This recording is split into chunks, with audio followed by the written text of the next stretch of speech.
to the Red Couch. Today we're sitting with Shane Forward from the Oatmeal Cinema Complex. How you going? I'm doing very well, thank you. That's good. Alright, today we're going to learn a little bit about the Oatmeal Cinema. Everyone knows it as an icon in the city, but we're going to get to know it a little bit more. Firstly, can you describe your business for me?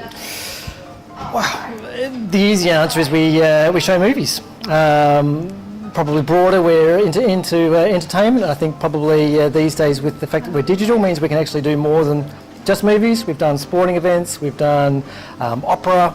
There's probably less, but yeah, on the whole we're actually here for when people want some time out from work, school, rest of their lives, bit of escapism. How did you get into business and what made you take the leap?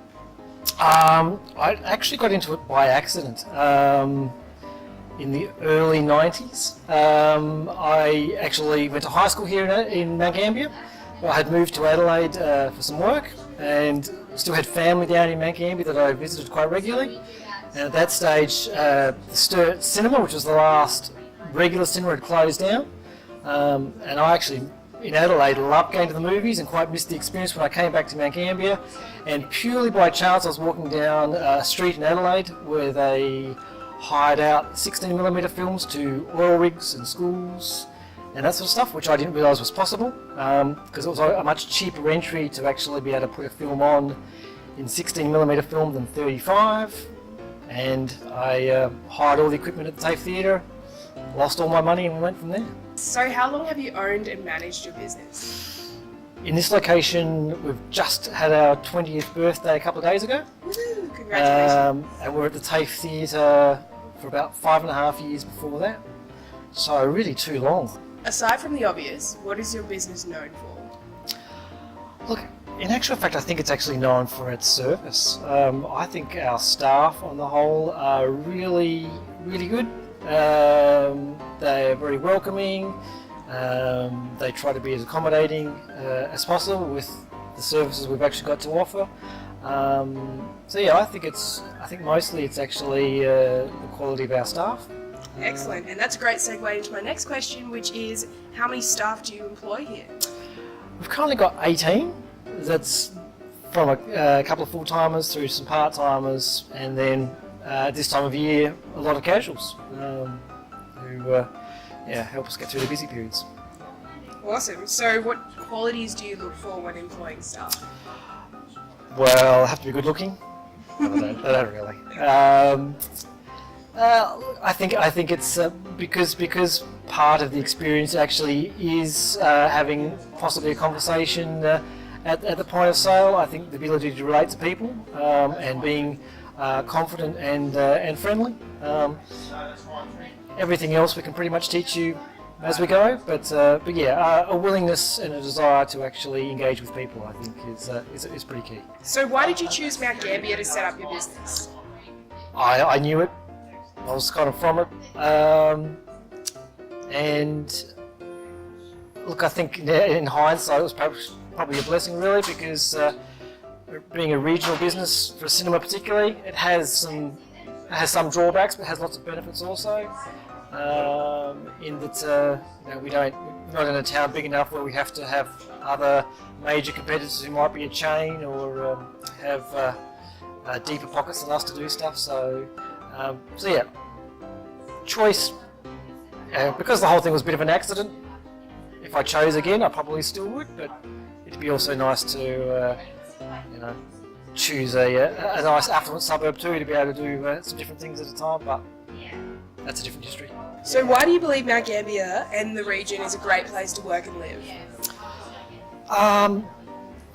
For our business, I think, and this is actually the advantage in actually being in a regional city as opposed to being in a particular suburb of a city where you kind of do get locked into a particular demographic. We actually get a broad range. So we get people actually wanting the Palace Nova type films, all the way down to families just wanting to bring their kids in to see Ferdinand or the latest Pixar or Disney. So we get a huge spread of clientele, which actually also makes it very interesting. Also makes it challenging to actually keep them all happy. But it does actually mean that we probably have a more interesting workplace than if we were in Norwood or Elizabeth, who are fairly specific in their demographic.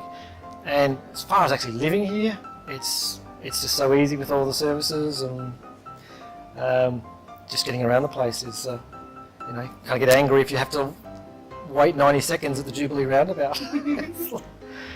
Have a reality check every now and then that's not too bad. Yeah. So what do you do in your downtime or free time away from the business?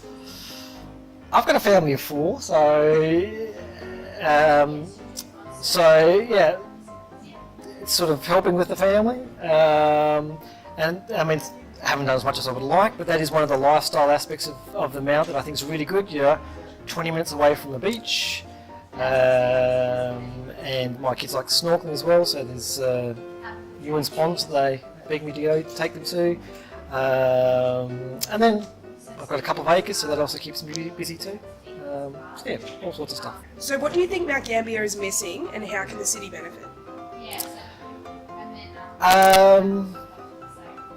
Oh look, probably, I mean, I have to probably think about it further than that, but probably, I guess in our own business, and that's sort of what we're sort of looking at now, is because of that range of diversity, I think we're looking at opportunities to actually perhaps cater to a higher end of the market, and I think just even our industry as a whole is starting to cater that much more focus. You know, people always talk about gold class, and I think there's a variation of that we would like to try to explore as well.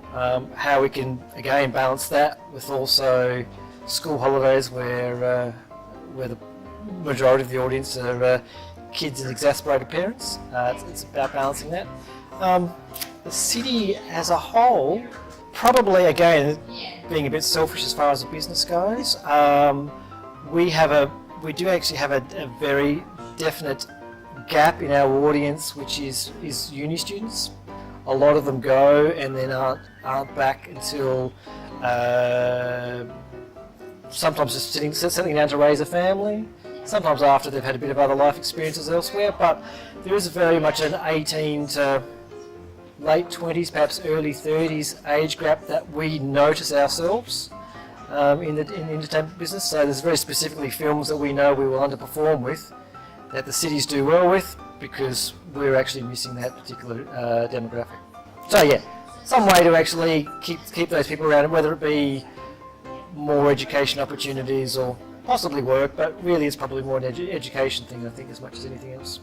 What advice would you give to anyone looking to go into business?